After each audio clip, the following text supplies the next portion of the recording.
Coming up this week, off-screen. Edgar Wright introduces us to Baby Driver. Gru meets Drew in Despicable Me 3. Tupac has all eyes on him. The world is introduced to Okja. Istanbul gets seen through feline eyes. Julian Assange brings risk. We meet A Man Called Ove. Harry Mitchell is Chubby Funny. Brendan Gleeson finds himself alone in Berlin. And there's a heartbreaking visit to a corner of the world. All this to come and more off-screen. This is Off-Screen. Off-Screen.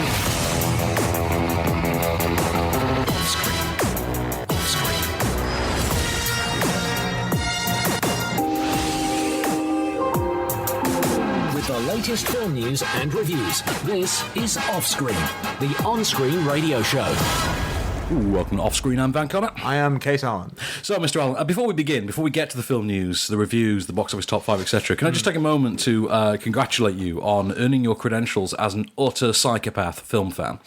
Because I've never known anybody willingly, of their own accord, sit through, was it Transformers The Last Night? Yes. The Mummy. Book of Henry. Oh, the Book of Henry. And then the Mummy as well. Back to back on a weekday morning. Yeah, and where's my parade?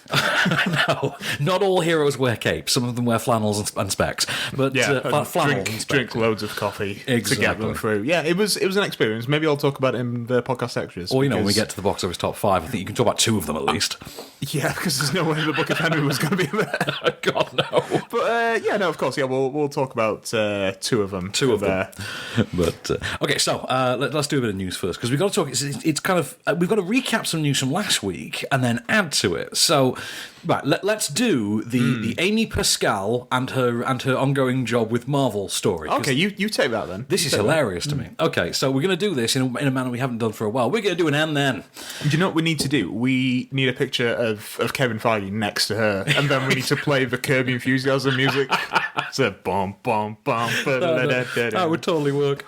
Okay, so the story goes, Sony have their deal with Marvel, where Marvel basically make a Spider-Man movie for them, and they don't make any profits from it. Sony get all the money. Make me a film. Exactly. So there's this agreement, and Amy Pascal, who used to be the head of Sony, is now an independent producer, decided she was going to start producing her own independent Spider-Man spin-offs. And then she hired Ruben Fleischer to direct a movie based on Venom, and she got Tom Hardy cast in the lead, right? They then announced that Carnage was going to be the villain. They then announced they were going to do a female equivalent. They were going to do something called Silver and Black, which is going to star the Silver Sable, Black Cat.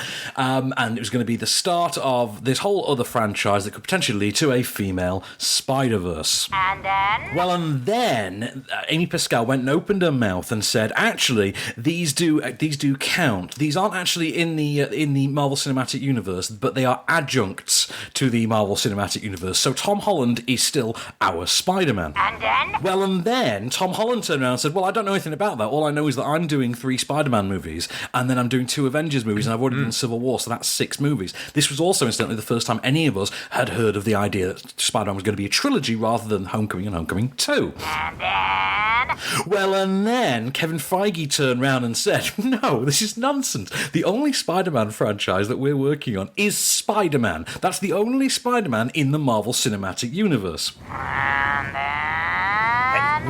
then basically the head writer for Fandango decided, enough of this. I shall contact Amy Pascal directly, and I shall clear the deck. I shall get to the bottom. It from the horse's mouth. From the horse's mouth, so to speak. And then Amy Pascal said, actually, no, it's all been a big misunderstanding. When I said MCU, I actually meant Marvel Comics Universe, despite the fact that's not a term that anybody has ever said aloud.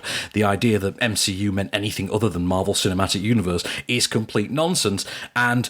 well, what do you think happened, Kate? Do you think she's been told off? I think she is the Kellyanne Conway of films. I think she is. I said that last week, and it's just reaffirmed. Alternative cinematic universes, that's what it is. Yeah.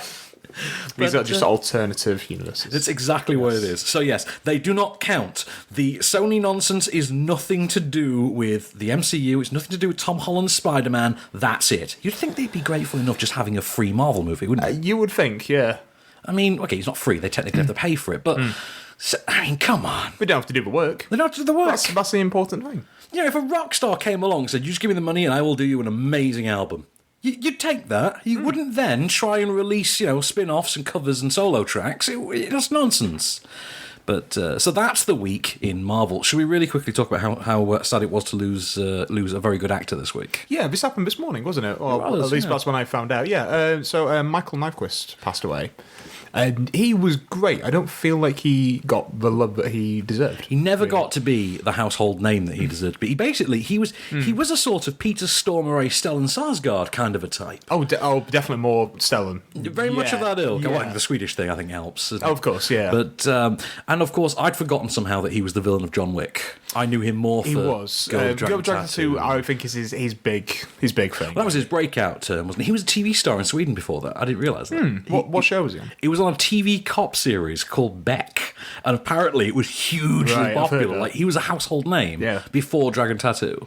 It's really crazy, like, how some franchises in, like, Sweden or, like, parts of Scandinavia will go on forever. Oh, yeah. You'll never hear them. The big ginger guy from Game of Thrones, he's in a film series. I forget what it's called. Is he? Yeah, but there's been, like, 38 films.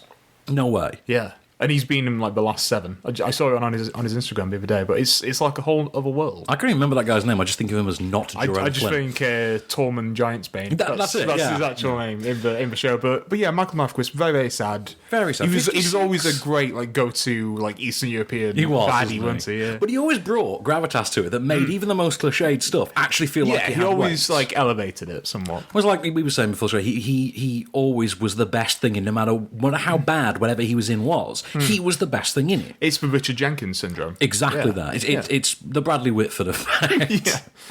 But let's hope that doesn't apply. This is not good, but it is better because of this person. So fare thee well, Michael Nyquist. We hardly knew you. He was only 8 years since Dragon Tattoo. Yeah, something like that. He was only he was in his late 50s. I think he was about 56. 56, yeah. But sad times. So first review of the week then. Let's start off strong. Speaking of sad times, for Case. Let's start off strong for you, Mr. Allen. So Despicable Me 3, which is actually the 4th in this series because we took a brief diversion to go and give the Minions a prequel movie. Because we needed that. We needed that. We needed that as much as we needed to know more about Han Solo's origins. Exactly, of course you do. Yeah, we all need to know Same about the thing. Castle Run. Yeah. Anyway, and then sack people halfway through. More on that later. More on that later. Yeah. So, Despicable Me 3 takes place undefined amount of time after the events of Despicable Me 2. We've done that Shrek thing of there's been a sequel, so we've added on more characters now. So you've basically got Lucy, who is Drew's wife and now surrogate adopted mother to the 3 girls. She's having a hard time finding her place as a mother, as it were. Gru himself, meanwhile, is sacked from the Anti-Villain League after he accidentally lets a villain escape. Said villain, of course, being played by Trey Parker. And he is a former... He's an 80s guy, isn't he? He's an 80s guy. He is he's called like Kid Brat or Evil Brat or something. And he's an 80s themed retro character because God forbid Despicable Me was the only series that didn't lean into this whole retro thing. And so Gru's sacked. He's down on his dumps. He gets contacted by his long lost brother he never knew existed, whose name is Drew, who is also played by Steve Carell, who's a slightly more hyperactive, effeminate version of Gru himself, but with like flowing blonde hair. He kind of looks a little bit like Fester Adams in the Addams Family sequel. When he's done up. Yeah, and he's got the white jacket. Exactly. They own a Buick. But, so, Drew, it turns out, is an aspiring villain, as was their father, their late father, sorry. So, basically, because he could never live up to his father's wishes, Drew wants to be a villain, but he doesn't know how to be, so he asks Gru to teach him the ways of villainy, and Gru sees this as an opportunity to take down the bad guy who cost him his job and get his role back. Here's a clip. My brother!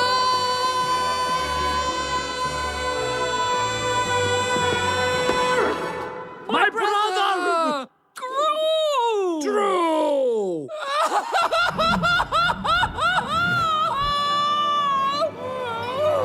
No. Brother, I am I'm so happy! After all of these years, finally I'm meeting you! Yep. All right. Good. Oh, look at that. You must be the beautiful wife. Beautiful? Oh, stop it. Oh, sweet talker. How is my brother finding a wife like you when he is so bald? I'm joking. It's tiring, isn't it, Kase? Yeah, like I I want kids. I definitely see myself as being a dad in the future. I think it'd be nice. But I mean, I don't, because it also means that I'll have to sit watch things like this. Yeah. But you know when that day comes, you're going to go and review all the kids' movies. Anyway, right, so... Not going to happen. This is a very, very trying film, and I say that as someone, I think Despicable Me 1 is one of the best animated films of this century. I genuinely do. It's in the top 20. Okay. I think it's in the top 20. The first Despicable Me.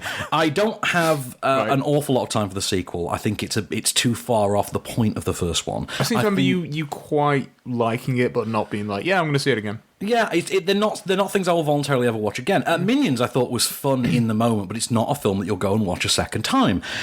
This is very much leaning into the wandering aspect of the second one, where they've really missed the point now.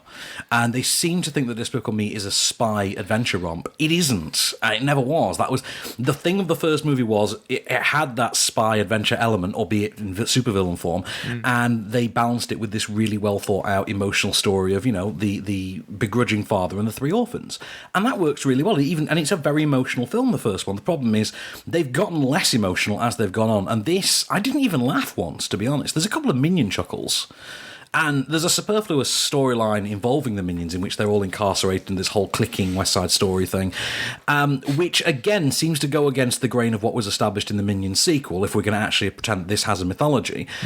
But ultimately, I came away thinking this is what you get when it's part 3 of a successful animated series, and you are not Toy Story.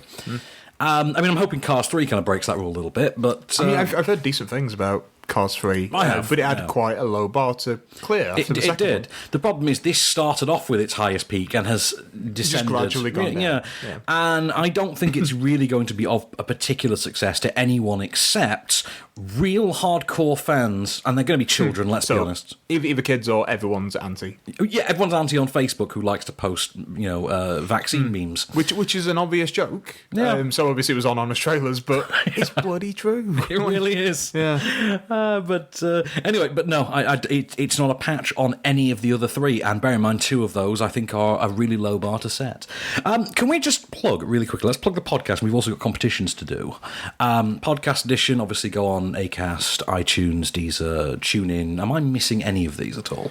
Yeah, probably. I don't know what they are, though. And just download the free extended podcast edition. And if you go on Acast, you get the digital bling as well, which is always fun. Meanwhile, competitions. Go on to onscreenfilm.com. We're still running a competition for Zip and Zap and the Marble Gang on DVD. Such a good title. It's a great title, isn't it? I've not seen the film, but there are sequels. sequels. Based on that. There are sequels. Really? Because the film was made in 2013. It's only just been released in British territory. So they've had time. So they've got sequels on the way. Right. We are also in a competition, as of this week, believe it or not, for The Age of Shadows on DVD. Do you remember the Korean espionage thriller? It was really good.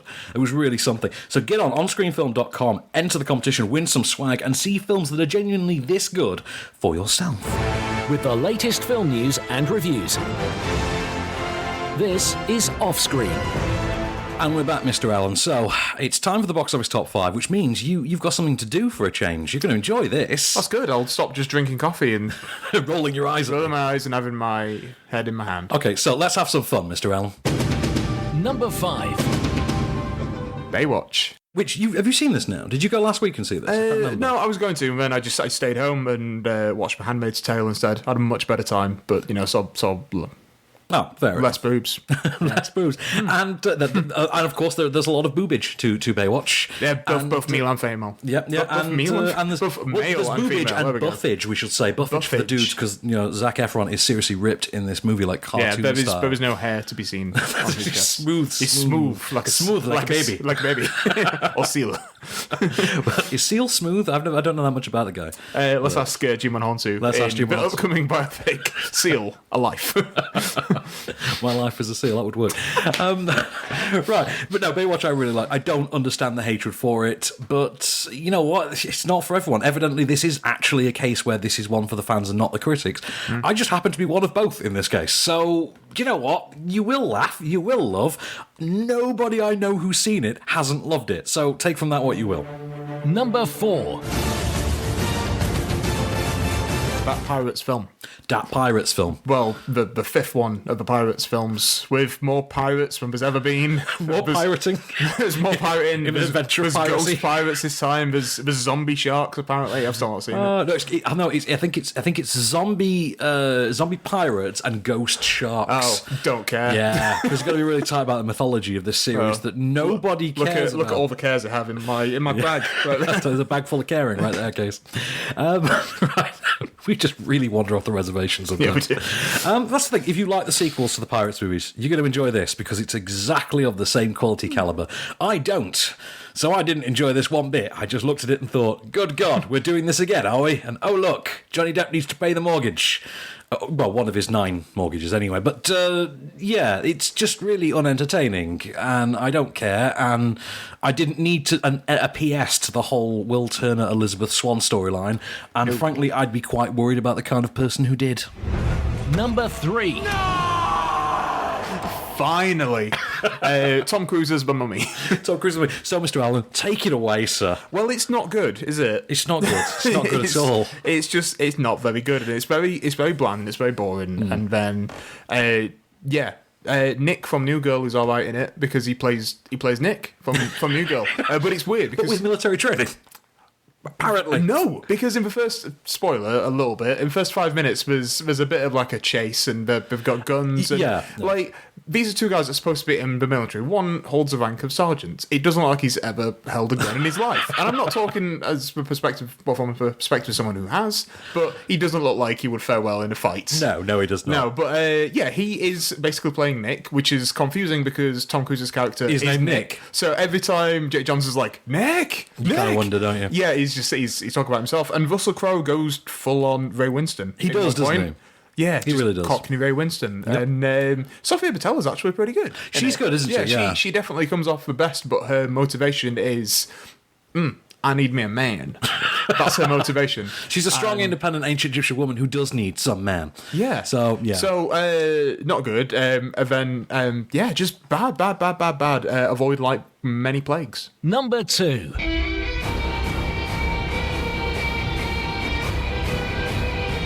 Wonder Woman. Well, you know what? You're on a roll this week, so please take Wonder Woman away as well. This is actually very, very, very good. I liked it too. Yeah, I did. Yeah, I need to see it again. I immediately wanted to see it again after I finish it. I felt like that with it. Yeah, I felt happy. I felt moved. I felt entertained. You know, there was really nice colours on screen. I know that a lot of Actual people colour in a DC DC movie, film, and it's an obvious gag to kind of go for. But yeah, good blues, Good blues and reds. dem reds, dem blues. It's actually a hue palette, yeah. Yeah. Chris Pine and Gal Gadot's relationship is great in it as well. It's well individually developed, they work isn't really it? well. Like she is obviously tremendous in it, but their chemistry is great, really good. Number 1. Oh, that hurt my ears and also my eyes when I watched it. Transformers: The Last Night. Not going to be the last night, though, is it? I mean, apparently it's the last night for Michael Bay and Marky Mark Wahlberg, but for Cade. Marky Mark and the Transforming Bunch. I'm an inventor. He actually gets to say it again, doesn't he? He does, I'm yeah. Cade Yeager and I'm an inventor. And then Vivian Wembley, the most British name of her life, says, "Oh, what have you invented? What would I've heard of?" Yeah, and you got nothing. Nothing. No, so I'm not going to go for as big as a rant as you did. Maybe we'll talk about it again. I'm done ranting about it. I really am. You've got the demons out. I'm done. You've exercised everything. You're done. You feel out. like you just can't care. I'm out. You know what? If you are the kind of person that genuinely wants to plonk down 15 quid and go and see a fifth one of these, frankly, you deserve what you're getting. And I'm not going to try and advise you that you shouldn't. Yeah. You should damn well know that by now. Frankly, I've got one of those magic cards, which means I can go as many times. Limitless Infinity? Infinity. Yeah. So I can go and subject myself to 3 hours of horror as many times as I wish. Can I just point out, though, and I said this to you the other day, this is a movie in which Optimus Prime says the words, "It's all up to you now, Vivian." And the movie is so deplorably bad that it's not until long afterwards you realise that at no point did anyone tell him that her name was Vivian. I think she just looks like a Vivian. Just looks like a Vivian. So, never mind. Do you want to give me a piece of film news really quickly? Yeah. So let's have part 1 of the Star Wars. We love these. We love these. Let's do this. So let's kick off with a biggie. Obviously, Lord and Miller were axed last week. It was Tuesday. It was Tuesday, yeah. So I think when we did the show, they had just been sacked. It was pretty fresh, and now they have been replaced by Ron Howard, the director of Rush. Yeah, the director of The Dilemma. No, he's the director great. of Backdraft.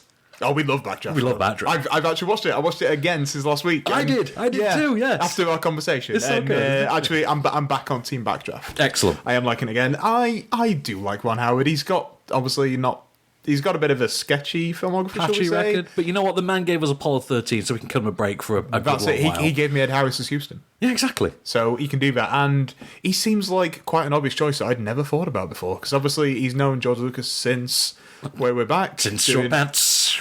Yeah, since Short Pants. Since Short Pants. Yeah, that's an Anthony Hopkins line as well, isn't it? It is, isn't it? Ugh. The last time I saw you, I was in Short Pants. And maybe I was a little bit taller, or maybe I was smaller. I don't know. Anyway.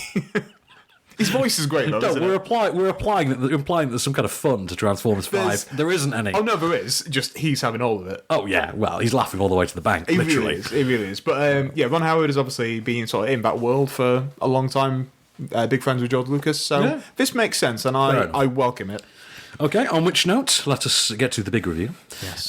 Because we are pushed for time, we've got to get to it. So, Baby Driver. Is it Baby Driver? Baby Driver? What inflection are you using? Baby Driver. Baby Driver. Okay. So, starring Ansel Elgort from writer-director Edgar Wright, who's been suspiciously quiet for, 7 years or so.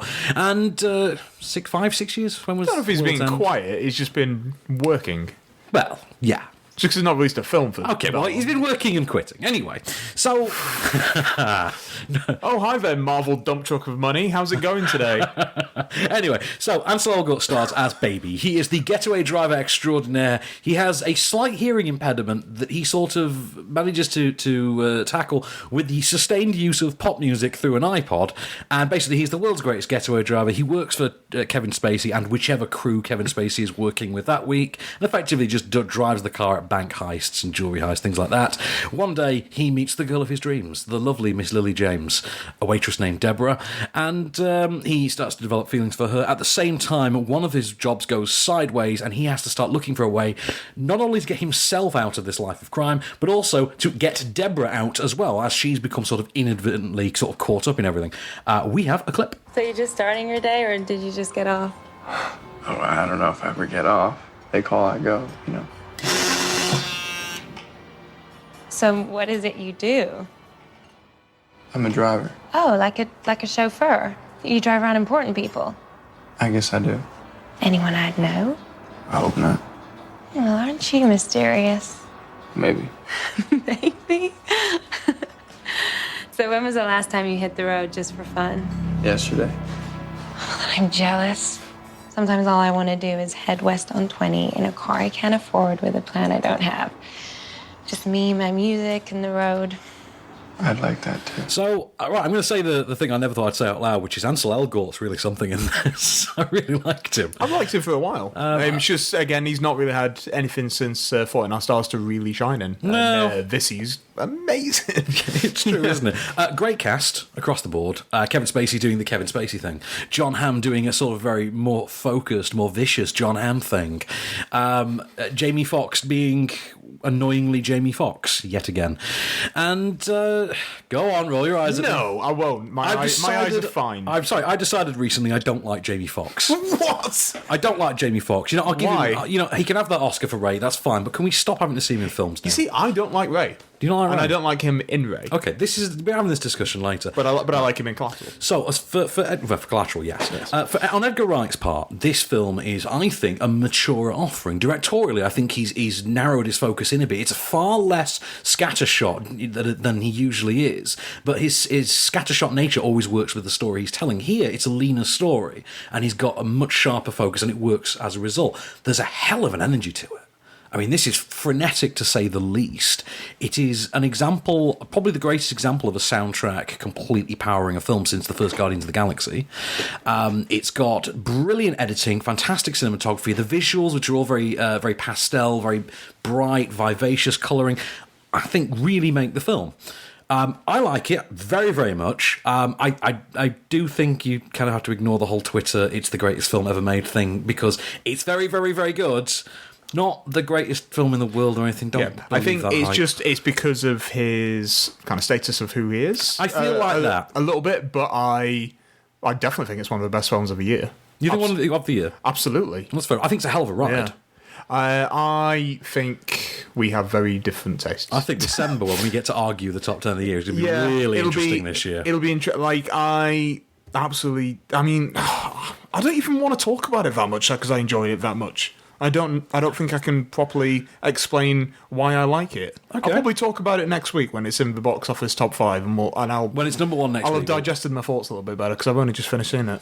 But yeah, the soundtrack is amazing. I think the cast was great. I think it's his best film. Fair enough. In which case, until the top 10, to be continued. With the latest film news and reviews. This is Offscreen. The on-screen radio show. Yeah, you sound like you hate yourself for liking Baby Driver. So. Yeah. I'm like, oh, damn it. Right, okay. Let me talk then about A Man Called Ove. Which is a Swedish movie based on the novel of the same name. And do you know what, Kase? You'd love this.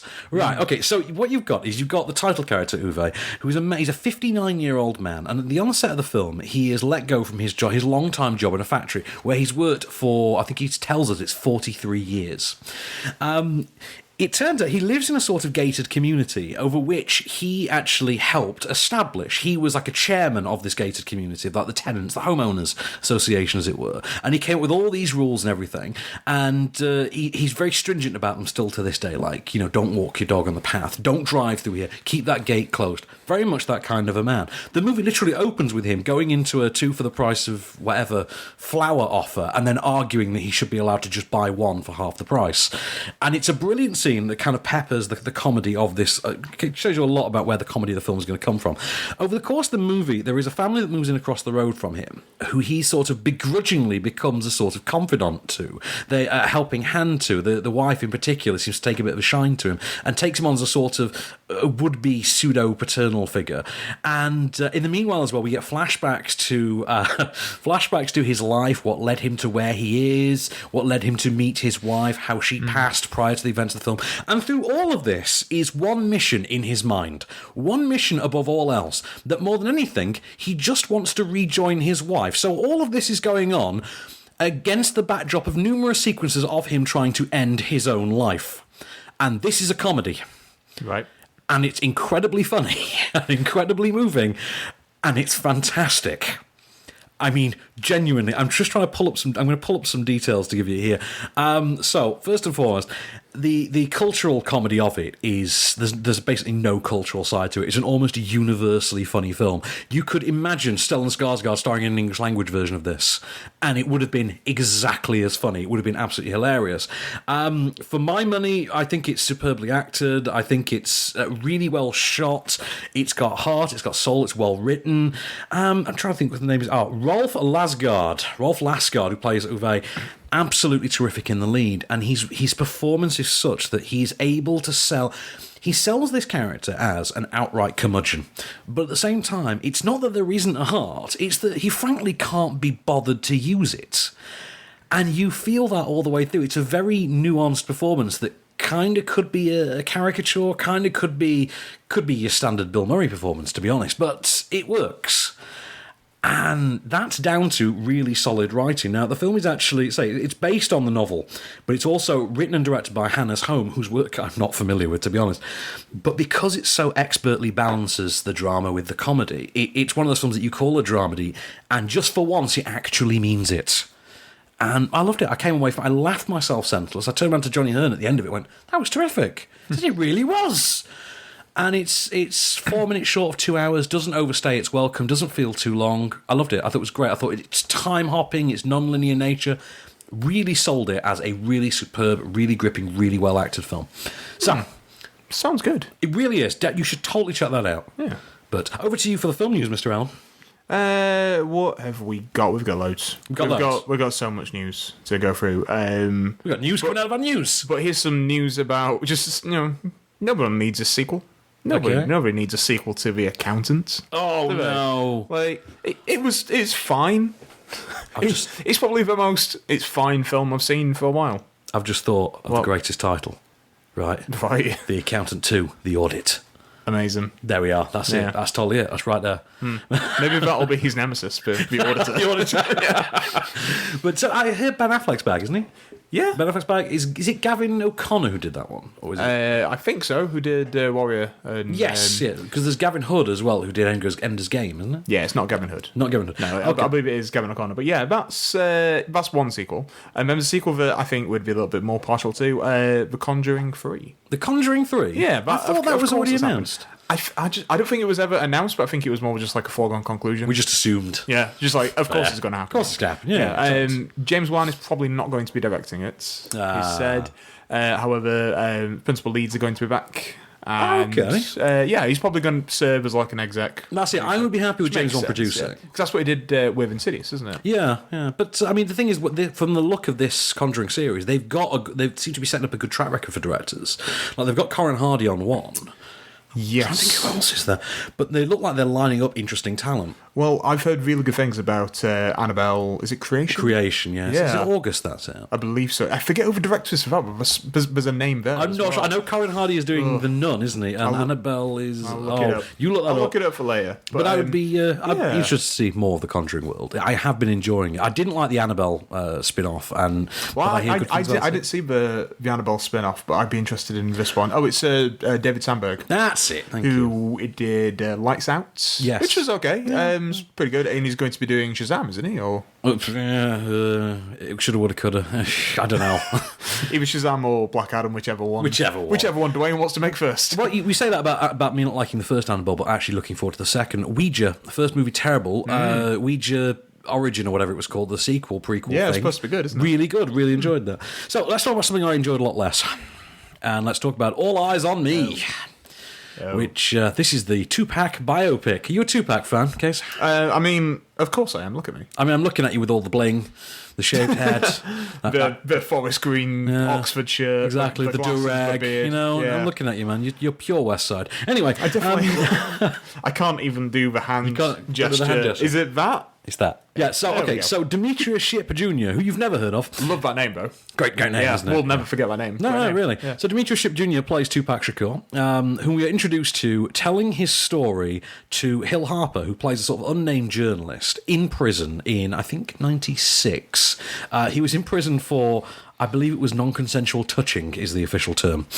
And he basically narrates his story for the most part, to Hill Harper's character. The story basically begins in the 70s, about 1975, in which Pac's mother, played by Denai Guerrera, a.k.a. Michonne, is addressing the press after her husband a radical member of the Black Panthers, is being accused of yet another crime, and she basically touches her own pregnant belly and proclaims him to be the second coming. So you kind of then flash cut to All Eyez On Me, big red cross in the background and a gunshot, and that's the film you're in for the next 2 hours and 9 minutes, because this is a minute into the film, 2 hours down. Right, so flash forward to Tupac getting his start as a rapper, his platonic friendship with Jada Pinkett, his relationship with Notorious B.I.G. and Suge Knight, and of course leading all the way up to the most notable thing most people know about Tupac Shakur, which is his death, in a drive-by shooting in Las Vegas. Incidentally, a bit of trivia for you. Do you know who his bodyguard was at the time? I don't. I was going to say Kavon Wallace, but she was only about 20. You're going to love this. Well, Tupac's bodyguard, the night he was shot, who called in sick and, until the end of his life, had this as his biggest regret, was Michael Clark Duncan. I think I might have known that. Yeah, actually. There you go. Yeah. But, he never forgave himself. Familiar. Apparently never forgave himself. It was all the way to the end of his life. Right, so, tell you what, we've got a clip. Let's have a clip. It still ain't right. Yo, I've been on this 2 hours. 2 hours or 10 hours. We're gonna do this till we get it right. Yo, Pac, chill, man. Just come back tomorrow and do Tomorrow ain't promised to no man, Shock. Now double my vocals up and make that sound big. This is my music. But it won't line up. It ain't supposed to line up. All right? I want you to feel every stutter, every breath. I don't want this polished. I want it raw. Raise them piano chords. The Girl can hardly spell her name. That's not our problem. That's The music's great, isn't it? Yeah, I mean, the music's great. What's really hilarious is that because Demetrius Shipp Jr. sounds absolutely nothing like Tupac... looks quite a bit like him, though. Looks a bit like him. And to be honest, the film is so resoundingly poorly written that you can't quite tell whether he can act or not, and whether or not he's been hired just because he sort of looks like him with a puffier face.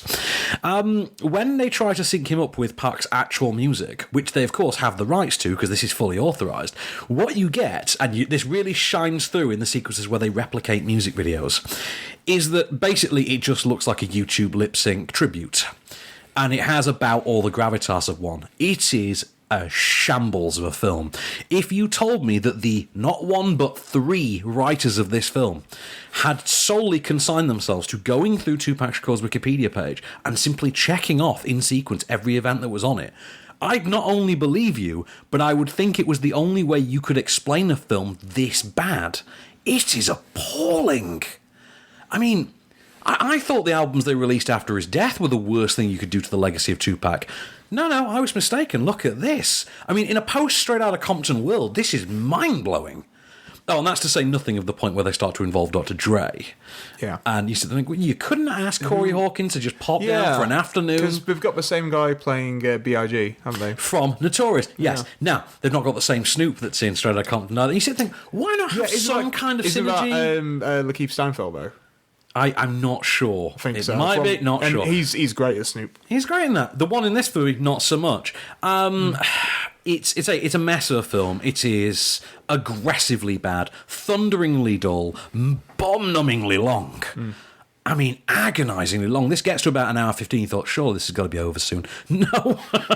No. You've got nearly another hour left. It is a film that reminds you of that Tupac song, Me Against the World. You think, actually, it's Tupac against cinema, and it seems that cinema is winning. So, yeah, I mean, just good God, no. This you want Malcolm X. This could be Malcolm X. In actuality, it's Movie of the Week. And that's a shame, because you know what? It's Tupac. With the latest film news and reviews, this is Offscreen. Be my wingman anytime. And we're back. So, are we ready for the Super Pig?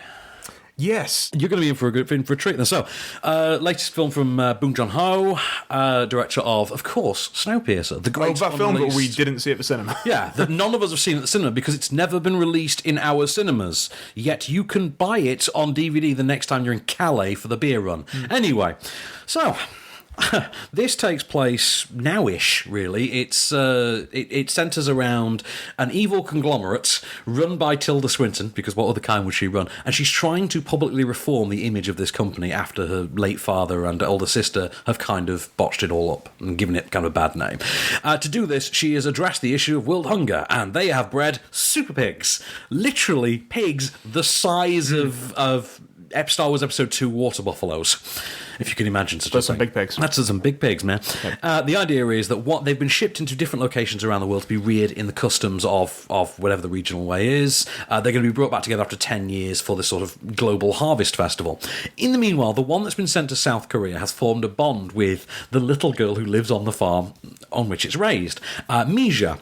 And one day, the Mirando Corporation, Tilda Swinton's corporation, turns up to reclaim that super pig, whose name is Okja, hence the clever title, and she then discovers that in actuality they are going to butcher Okja, and she becomes involved with the Animal Liberation Front, led by Paul Dano, as these things are, who wants to lead an expedition to basically tag Okja and record and expose all of the Mirando Corporation's evil goings-on, basically to prove that they are as full of it as they know them to be.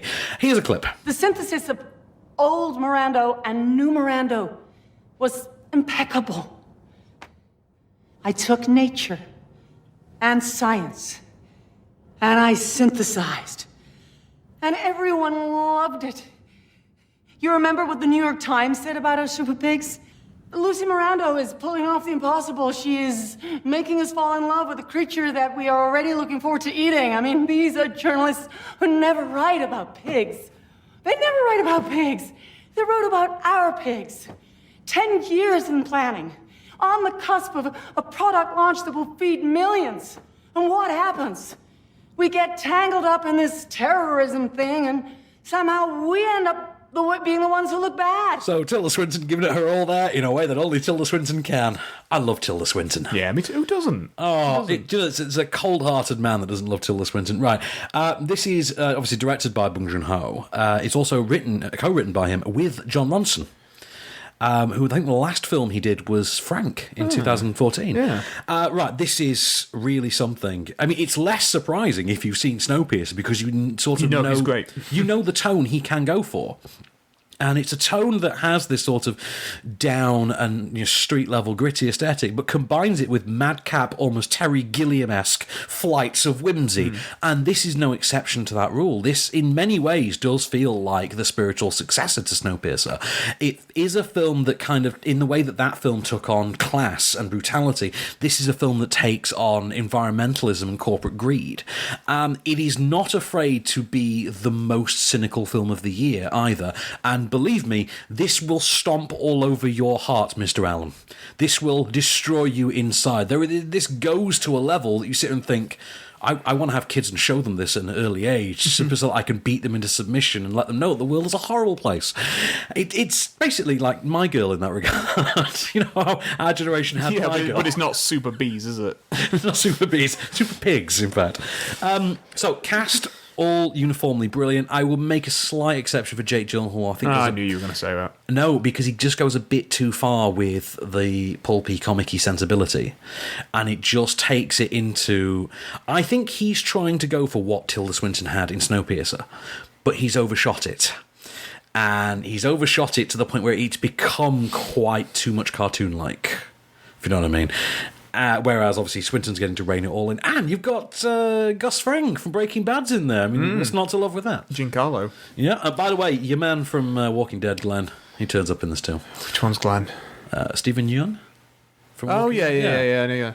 I know him more for just being Stephen Yeun. No, fair enough. It shows like how much I really care about Walking Dead anymore. Also, you just watch a lot of talk shows, so it makes complete sense. He's always on talk shows. Yes, he is. So give us a final piece of film news for the radio this week. What do you Last got for one. Actually, let's circle back to Han Solo. Maybe we don't need to talk about it in the extras. Okay. Let's just finish it off.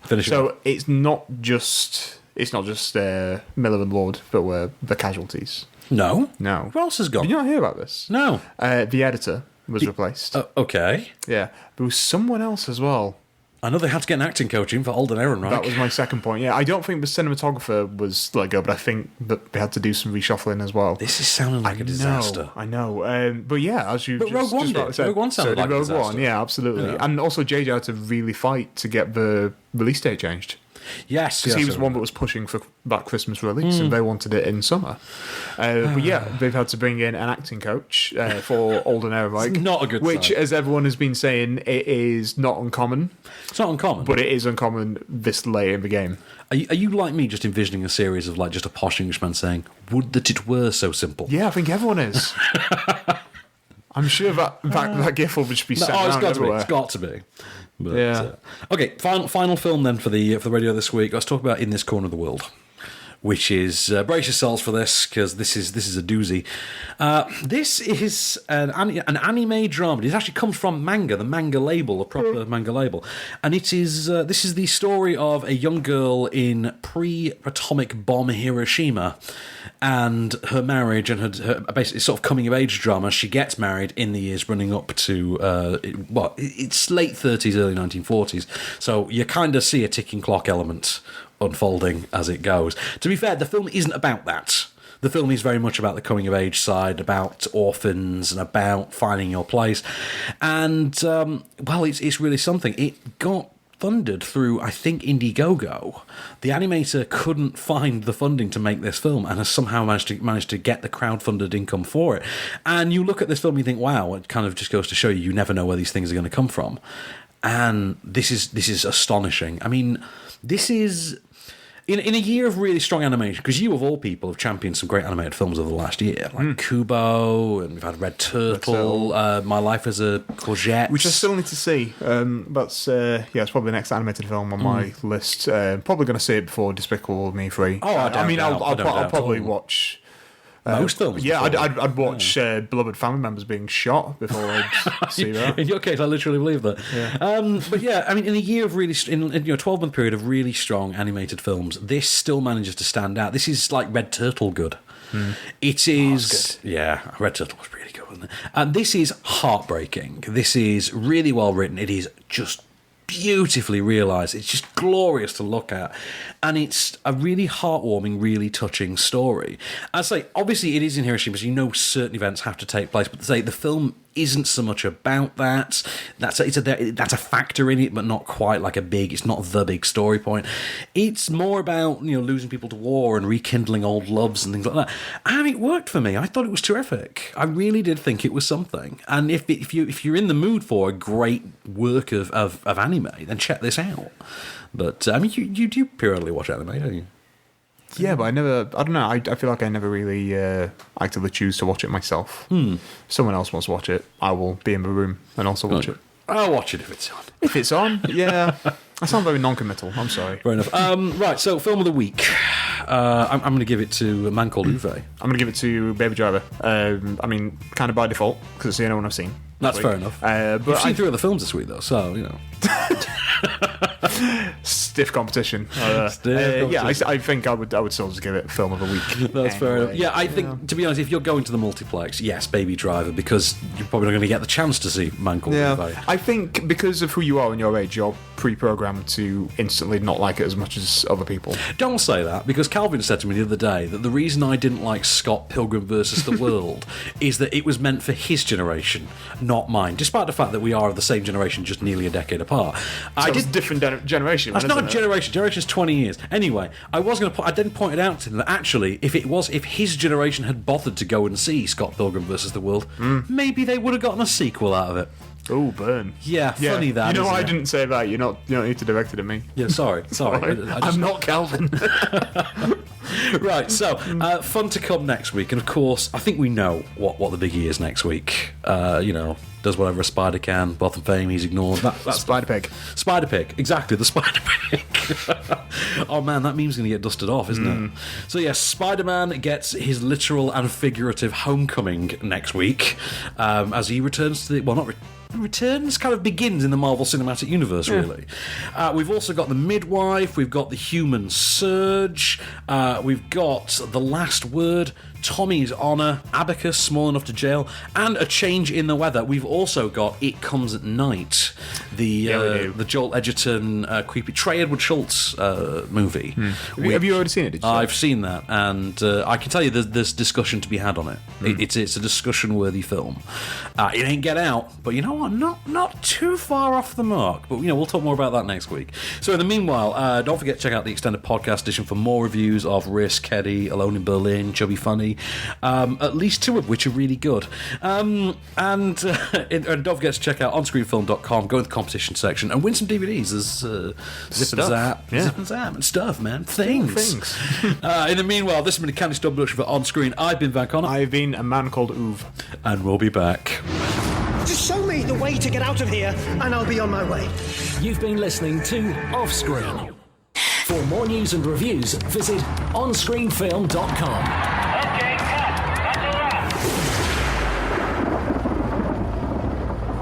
This is damn good coffee. It is. This is rather superb coffee, Mr. Allen. My credit to you. I put a bit of Coffee Mate in mine as well. Did you? Yeah, so it's got like a nice creamy taste find to it. a bit of chicory brings the flavour out. A bit of chicory. A bit of chicory. Hello, everyone. Welcome to Podcast Extras, the coffee hour. Case and Donnie in the morning. Right, we're a film show, and we've got film news and stuff. There's films being made, and sequels, and we've got new names.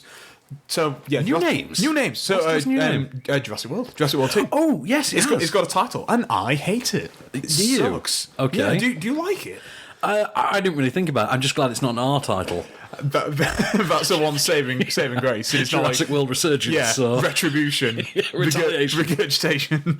Raptor time or something like that. Jurassic World Rapturing. Oh, the Rapturing. Yeah, that would have been better. Fallen Kingdom. Kingdom. I mean, I'm sure that Michael Bay would have copyrighted that for the next Transformers film. Isn't that two of the titles, Welders? No, it's not. There's not been a kingdom, has there? No, but I feel like there will be. Night comes close enough. Yeah. But that's I don't like that. They did release a teaser poster as well, which is it's just the logo, but it does have a tagline: "Life finds a way." It does. So that excites me. I've got another title change for you. Denzel's legal thriller that he was doing. Oh, yes. This is with Dan Gilroy. Yes. I didn't realise Dan Gilroy was doing this. It was called Inner City, and it's now going to be called Roman Israel Esquire, which, given the surname, you can't help but think is kind of just inviting controversy. Yeah. A little bit. But, the idea is apparently that Denzel's... A little wordy, yeah. Denzel is an ageing lawyer. His longtime partner passes away, and he takes a job with a prestigious firm to try and rebuild his life, and then takes on a case with, and I quote, life-changing circumstances. Because there are no other kind. Hilarity ensues. Hijinks ensue. I'll watch that. That sounds good. I'll watch Denzel do anything. He's Denzel. Denzel, man. Yeah. When is The Equalizer 2 happening? That is happening. Isn't that happening for next year? I think it was 2018 that was happening. Quite possible. Is it still Antoine Fuqua? Yeah. Fuqua Film. Fuqua Films, yeah. You say that. Can I just point out the director of All Eyez On Me? Do you know his name? No. Benny Boom. Benny Boom? Benny Boom! I know. So what would his film company be? Boom something. Of course it'd be like Boom Movies or Boom Time. Boom Time. Boom Time production. Yeah. It'll just say, you're ready for some Boom Time. I feel like his company should just be called Boom, and the ident should just be Boom, and then like a hand appears on screen, drops a mic. And then All Eyez On Me, Red Cross. Exactly. Although Benny Boom, it should be mentioned, is the director of the kind of ignored direct-to-DVD sequel SWAT Firefight. Okay. Yeah. Believe it or not, they did make a sequel to SWAT. SWAT with Colin Farrell. Yeah, I remember seeing that in it's on Netflix. The pictures. Yeah, you can see the sequel on Netflix. I don't need to see them. Well, it does star Harvey Specter from Suits. You know the guy that I keep saying should be Batman? It stars him, and it's directed, of course, by the miraculously named Benny Boom. Benny Boom. Benny Boom, man. So. There were some amazingly monikered directors. Oh, God. Like, I still love F. Gary Gray. Or F. Gary Gary, as I always call him. F. Gary Gray. Every time I hear it, I just want to go down that Ted 2 route of, what Gary Gray ever do to you, man? That's great. But, another sequel, but it's got a new name or title change. Okay. The new Saw film that was going to be called The Saw Legacy is now just called Jigsaw. Jigsaw, which I'm kind of okay with, because Saw is still in the title. So. Jigsaw, yeah. Jigsaw, but, what did he see? Don't know. I wonder, I feel like there might be an attempt there to kind of mould it in perception as a new series. I thought that was the idea, like a soft reboot kind of. Rather than making it clear that, it is intrinsically a Saw movie, the idea of starting something anew but with ties to the original. I like that. I'm intrigued by Saw 8, Jigsaw, Legacy, whatever you want to call it. We've not really heard anything much from it apart from it was filmed in secret. Yeah. That's what I love. They filmed a Saw movie in secret. Is it fully in the canon? It's fully in the canon. It's October, It's done, yeah. Traditionally, they always come out in October. It's done. It's done. It's in 3D. It was filmed last year. It stars Laura Vandervoort from Smallville and Bitten. Right. Yeah. So the first TV Supergirl. And Tobin Bell, I presume, is back, yeah. Apparently he's cameo. He's got a very small role, but... he's not a big role in those movies, though. I mean, even though he's an integral character, he's a very small character. I always forget that Luke from Gilmore Girls was quite a big part of it. He was the cop for three of them, wasn't he? Until maybe number 5 or 6. You look at the cast on those movies, there's some insane names in those series. Oh, yeah. So, Chester Bennington. Yeah, exactly. Also, Julie Benz was in one of them. Dina Meyer as well. And wow, there's some surprising names. Of course, Mr. Carey always... the first iteration of Dan Stevens and your boy, and exactly. That's a good shout, actually. I only just picked up on that. What? The first iteration of Dan Stevens. Yeah. Dan Stevens is just the new Carey always. That's all he is. Oh my god! If you would do, I mean, not that you would, because people. You did a sequel to Princess Bride. If you did a sequel to Princess Bride, he would be him. Yeah. Oh no! It's whenever you see him in Colossal, he would be Wesley. Did you not get it in Colossal? And he has that exact voice of Carey always in an American film. I guess I never really put that together. Oh yeah. Well, there you go. I've not watched Legion as well, and he's American out, isn't he? Oh yeah, I kind of gave up after the pilot of Legion. Apparently, it gets really good. Apparently it does, but I just thought the pilot did not inspire me. I mean, there's not enough time in the world, is there, to watch all these amazing, so-called amazing shows, apart from A Handmaid's Tale, which you should watch. Well, I'm waiting to get around to Glow. Oh, yes. Yeah, Alison Brie, 80s wrestling, I'm in. I am 4 episodes. Are you 4 episodes in? 4 or 5, yeah. I'm pretty well invested. Kate Nash as well. No, okay. Yeah, did not know Kate Nash was that? She's an actress. Okay, she's an actress She's now. good in it, yeah. That's fair. It's good times. Is it Kate Nash who had flowers in her hair, or was that someone else? I can never remember. She was in... She had that in a song, or she actually had flowers in her hair? The song, I Wish I Was a Punk Rocker with flowers in my hair. No, that's not Kate Nash. Not Kate Nash. No, Kate Nash did Foundations. Pass, man.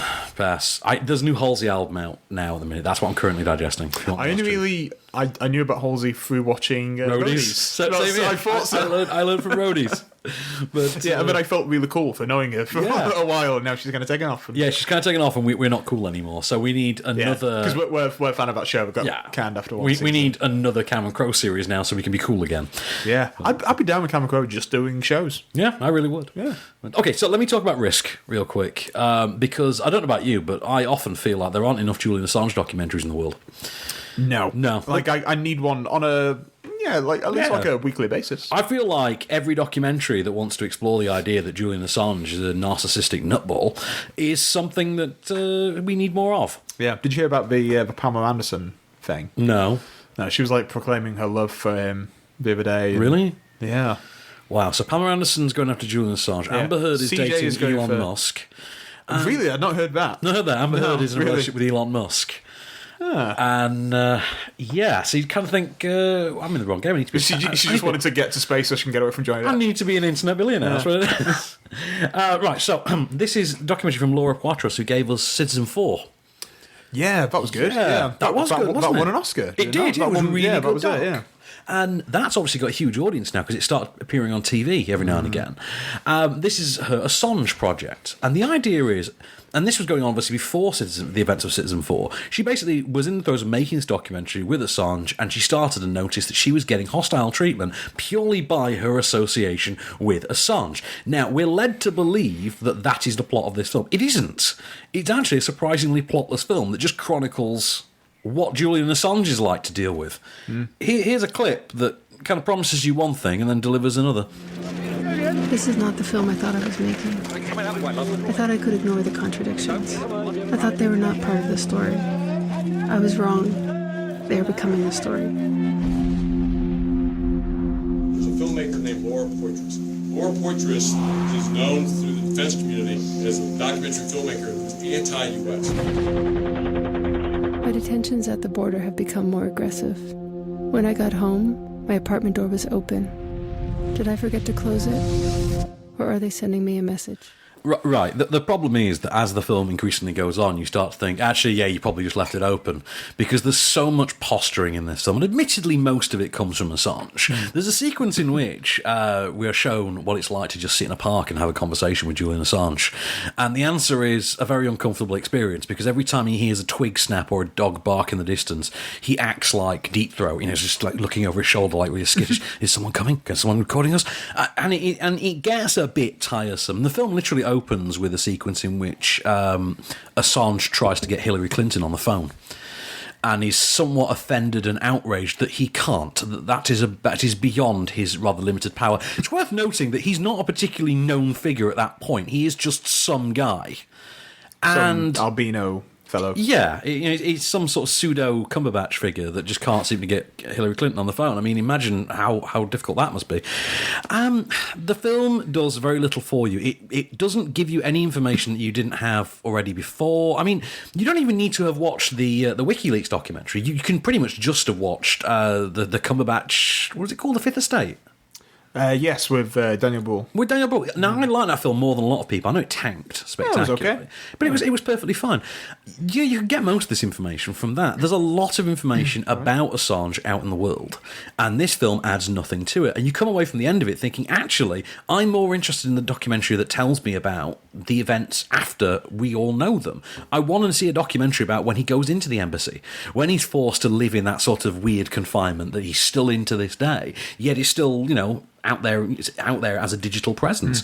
That's a documentary I want to see. This is really treading water, and you do feel, because there are periodic references to Chelsea Manning, who is part of this big three with Assange and Snowden, you kind of feel like this is a stopgap documentary. This is the documentary you have to do in order to then get to the Chelsea Manning one that you want to do, and then have your own little sort of self-contained, thematically connected, internet whistleblower trilogy.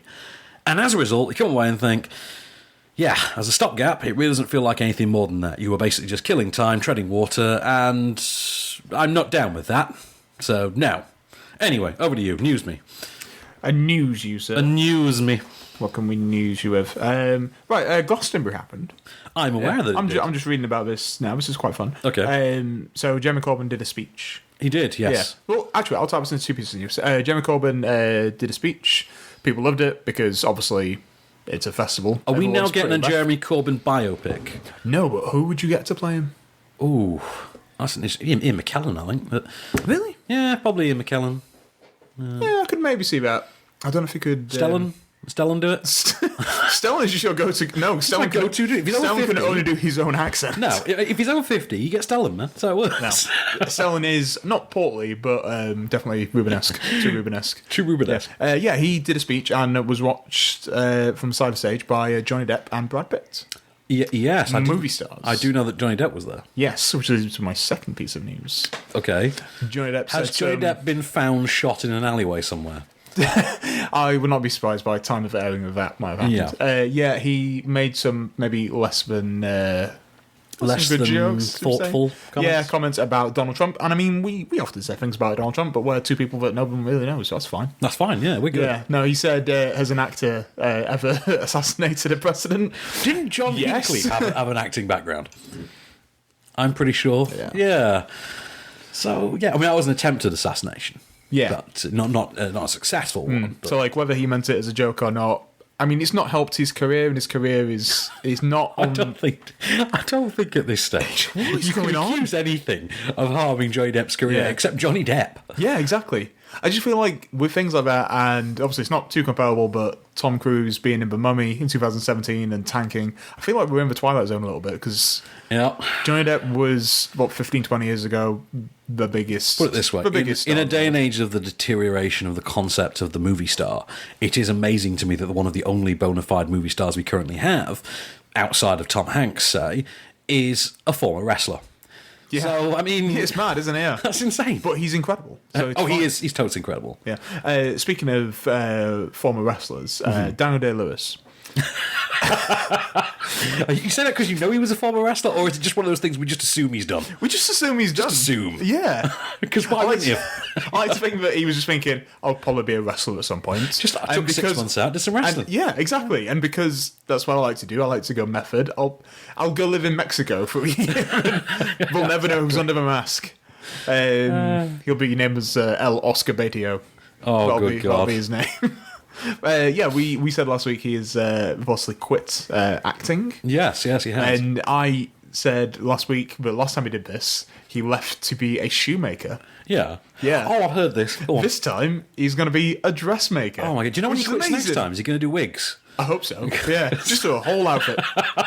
By the end of this, you're going to have a 90-year-old Daniel Day-Lewis who can just adorn you from head to toe in the finest silks and linens. It'll be amazing. And then he'll show up to the Oscars to win his 4th Oscar wearing himself. Of course, yes. Yeah, wearing his own clothes that he's designed. But yeah, he's his next film, his supposedly final film, which is it's going to be called Phantom Thread. No, so it's not 9-2. 9-2. 9-2, yeah. Amazing. He's filmed with PTA.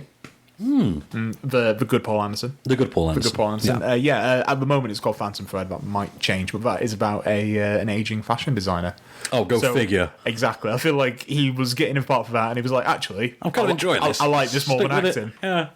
Yeah. That's fair enough. Pass me that sewing machine. Needle and thread at once. Yeah. So let me talk about Kedi then really quickly. Yeah, it's a film about a cat, isn't it? But no, it's not a film about our cats. Several cats. No, it's a film about all the cats. All the cats. I've got a cat next cats. Right, so Kedi actually is Turkish for feline or cat. It's a film set in... It's a documentary set in Istanbul. And it follows the Turkish cultural attachment to cats. The idea that... And I did not know this. There's so much I learned from this documentary I never would have thought. And I've been to Istanbul twice, and I knew none of this. So I clearly walk around with my eyes closed. It's the only explanation. Right. So in Istanbul, they're not big fans of the idea of owning a domesticated cat. They just don't do it because they see it as unfair. What they do instead is they simply have all the cats out on the street, and it's up to the community to look after them. You know, so, for instance, we meet different cats as characters. Like, we actually follow certain ones, and they're given names and personalities, and it's an intriguing story. There's one, for instance, who hangs around outside a gourmet restaurant, but he's quite conservative. He won't enter the restaurant. He's as we're told, he's quite respectful. Well, without a reservation? No. You know, he simply paws on the window and asks for food. So, and they tell us, well, we used to give him the smoked cheese and the smoked meat, but then he decided he really only liked turkey, so now we just give him smoked turkey. And you start thinking, do you know what, if I were that cat, I wouldn't go anywhere else either. That cat's got it made. Yeah. And there's just a cat. Living the life. It's true. There's just a cat sat on a chair outside a patio door, just occasionally pouring on the window for more food to be brought to him. And we see, for instance, there was a local fisherman, for instance, who just periodically adopts cats, raises them to maturity, and then sort of sets them free. Wow. There's, for instance, a guy in a coffee shop who comes across an injured cat and then takes it upon himself he has to take it to the vet and have it seen to. And this turns out to be a cultural norm. This turns out to be just the done thing. And it's a really thoughtful and considered look at this very weird cultural attitude to cats, because no other country in the world, so far as I know, does this. And, like I say, I've been to Turkey, I've never noticed this. Although, I will now. I'm looking for cats everywhere. Yeah. But, I also has, no word of a lie, your favourite ever Turkish movie soundtrack. Which, I know it's the long list. List. I mean, I had it down to... What's your favourite? My favourite? Well, it's Kedi now. Funny that. Funny that. But yeah, really good soundtrack. You wouldn't think it, but like really bonkers soundtracks. Is it just... Is it all songs that have got the word cat in there, but like played through a synthesizer, and the noise is just like a cat, it's just meows? It is specially constructed for the film, apparently. There's one sort of central theme which sounds weirdly like the song the Danish sing in South Park. And I can't really describe it. It's really something. It's 79 minutes long. So you feel like this has been sort of edited down for sort of TV length. Yeah. Worth a watch, actually, for the amusement factor of it and just sort of the quirkiness of it. Seeing a bunch of cats. And also, a bunch of cats. Yeah. Lots of cute kittens, don't get me wrong, don't worry. That's good. They got you covered, man. But I definitely think that I'm definitely more of a cat man than a kitten man. Like, I don't mind You don't kittens. like kittens, you're a cat guy? I'm a cat guy. Ah. Every cat I've had, all two of them, make it sound like I've had loads of cats, they've been like nearly grown-up cats first and then lived fat, healthy lives. Well, you know me, I don't particularly like cats. I think they suck. But what about my cat? My cat's got attitude and a mustache. No, your cat's got attitude, that's fine. My friend's cat, Nice Guy, very good cat. Sorry, the cat's called Nice Guy? The cat is called Nice Guy. Yes. Oh, that's not... I thought you said Nice Guy. No, Night Sky. Night's Sky. One word, Night Sky. Nightsky, one word. Oh, like, look, the night sky. Exactly, I yes. thought it was Nice Guy. Like, no, look, Russell Crowe. That cat is immortal as well. That cat is 20 years old. Really? Yeah. That's amazing. But and of course, you know me, I'm a dog person. But I definitely want a cat called Nice Guy. I feel like you should get two, Ryan and Russell, and call them Nice Guys together. I'll get one, call it Baby Goose for Ryan Gosling. Yes, Baby Goose. Thank you. That joke gets made in Scorpion of all things. Really? Yes, that Goose fellow, I think they call him. Goose fellow. I call him Baby Goose all the time. So this is great casting, and I'm so happy, and I'm even more in the bag for this film. Okay. Deadpool 2 has just cast Julian Dennison. Oh, I love Julian Dennison. Who you may know from The Hunt for the Wilder People, and he played Ricky Baker. Did you ever see that? Because that's the second film I saw him in. The first one was that Paper Planes. Yes, did you see that? Is that also Taika Waititi? No, that's not. It is Australian or New Zealand. Is that one with Sam Worthington? Yes, with the kid who makes paper airplanes. That's the first one I ever saw him in. Is he good in that? He's very good in it. Yeah. The kid's just got it. And then he just kind of, in Hunt for Wilder People, he is incredibly funny. Are you hoping, like I am, then, that him being cast in Deadpool 2 means we're just going to get this foul-mouthed child? Have you seen the photo that Ryan Reynolds just put up? I mean, he's piggybacking him. Yeah. This is going to be good. I can't wait there for we Deadpool are. 2. I'm definitely more in the bag for it. Like, I don't care about the rest of the Fox X-Men movies, but Deadpool 2, come on, bring it on. But yeah. That's great, isn't it? Really good. Taika Waititi has gone on Twitter to just basically say, yes, this is the best. This is such a good idea. Of course, because they're not going to tell Taika Waititi, are they? Because he's on the other side. He's on the other team, but I don't know. I feel like all those directors just love other films, and they don't really. There's not that rivalry there. No, I don't think so. Okay, do you want to tell me about the Peter Parker Iron Man 2 theory that's now been confirmed? It's now confirmed. It's now confirmed. Okay. Tell me about it. So you remember Iron Man 2, unfortunately. Right. And that's coming from you. That's coming from me, and I don't particularly enjoy Iron Man 2. I rewatch it periodically because I enjoy the Tony Stark character. He's a lot of fun. Even though, I'm just going to put it out there, that the whole character arc doesn't make a whole heap of sense. I just remember Justin Hammer / Sam Rockwell. That was fun too. It's fun, but I find like you could have done more. Well, bear in mind the character is historically a pensioner. So, the character is historically an old man. So it never made a whole I feel like he could be just a comedic foil that's in multiple films instead of just being like a one and done kind of a thing. But wasn't Sam Rockwell lined up to maybe be Tony Stark at one point? I think he was one of the contenders, one of the many that they... I can see that. But no, so the idea is that in Iron Man 2 there was a sequence towards the end of the film at the 2010 Stark Expo. Sorry, it would be 2009 because it's set 6 months after the first one. 2009 Stark Expo, there was a sequence in which the Hammeroids attack, as Tony Stark calls them. The Hammerbots actually attack, and Tony Stark rescues a small child, a 9-year-old boy, wearing an Iron Man mask and glove, and obviously the droids mistake that as a threat. It's now been confirmed that boy is Peter Parker. And this... It adds nothing to the plot of Iron Man 2, don't get it wrong. No. But the idea is actually now set up that he has always hero worshipped Tony Stark and Iron Man. Since he was a young boy. Which is great. Yeah, which is a really good thing, isn't it? Yeah. I like that. Now, if they could only put some of this thought into, I don't know, the Hulk at any point... Oh, they have, but just not in a Hulk film. Just not in a Hulk film, no. Yeah. I mean, bear in mind, we are like 4 films into Mark Ruffalo's Hulk. We still haven't quite gotten to the actual on-screen explanation that when he voluntarily turns into the Hulk, he can control him. That has never actually been said out loud. No, I think they're probably waiting. Yeah. There'll be an explanation in Infinity War, I think, or maybe later on. I think Ragnarok's going to have to explain that one. That's a good point. Yeah, for obvious reasons, they're going to have to switch it off and on. Yeah. I saw that trailer again. I've not seen it for maybe a couple of months. It was on in front of Transformers, maybe? It was on in front of one of the films I saw the other day. Yeah. And it just looks great. Looks amazing. I can't wait for Jeff Goldblum. I really can't. Yeah. If ever a man was born to be in a Marvel movie. Have you... I don't know if we've spoken about this. I don't think we have. Have you seen a trailer for a film called Tour de Pharmacy? No, I have not. Right, do you remember a while ago I recommended a HBO film to you called 7 Days in Hell, which was a tennis mockumentary? Yeah, the Andy Samberg, Kit Harington thing, which I watched, by the way, and adored. It's amazing. It is good. Indubitably. Quite. The team behind that have now done a similar kind of sports mockumentary about sort of like a Tour de France kind of thing, but about drug doping. Oh, okay. Yeah, and so we've got an amazing cast. John Cena is in there, of course, as as a cyclist that says, "No, I never take steroids." And obviously, he's John Cena. Looks like John Cena, yeah. Yeah, and then there's different interviews and chats with people. What's this called? Tour de Pharmacy. Tour de Pharmacy, and then right at the end. When is this on? Has it been on? No, I think it's maybe next month or maybe in August. Gotta see this. Right at the end of the trailer is Jeff Goldblum in full luminous cycling gear. Being Jeff Goldblum. Excellent. Yeah, so we shall have to watch We shall have to. Yeah. Let me talk then about Chubby Funny.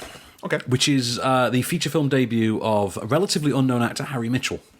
And he's one of those, but if you actually see him, you'll wonder whether or not you know him. Now, odds are you actually don't. I mean, he sounds like an EastEnders character. Doesn't he? Yeah. I don't know if it's Mitchell. But... So, Harry Mitchell plays Oscar. He is a 20-something struggling actor who lives in a one-bed flat with his best friend, who's played by Augustus Prew. another actor that you know if you see him, but you don't know him by name. Do you remember About a Boy? Of course I do. Rachel Weisz's kid. Now all grown up. The one that gets, like, really... Yeah. She doesn't love him, she loves me! And then he's okay. Yeah. Well, he's grown up now. He was recently in Prison Break. He's Wentworth Miller's sidekick in Prison Break. He's 29. Is he 29? Well, he stars as the best friend in this. And the idea is that they are both up-and-coming actors. Oscar is struggling because he is forever typecast as the chubby, funny friend, hence the clever title. And meanwhile, Augustus Prue's character is emerging as something of a young heartthrob. And the idea is that his success is weighing heavily on Oscar. It's having a knock-on effect. It's deteriorating their friendship. In the meanwhile, Augustus Prue's character as well is having a crisis of sexuality and has started to think that actually he's gay. And Oscar doesn't quite know how to handle that either. And the idea in the meanwhile is that he's suffocated by his limitations and his lack of ambition in his profession. He's intimidated by his best friend's success. And the meanwhile, a girl enters the equation who prefers the best friend to him as well. And so it all comes to a bit of a pass. I tell you what, we've got a clip. I think I might be depressed.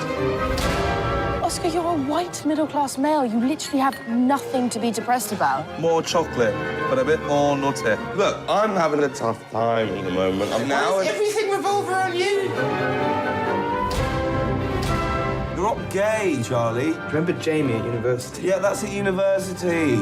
Everyone experiments at university. I let Edgar Campbell touch my It's not the same, is it? I'm not. So he came out and you told him he wasn't gay. I'm a massive...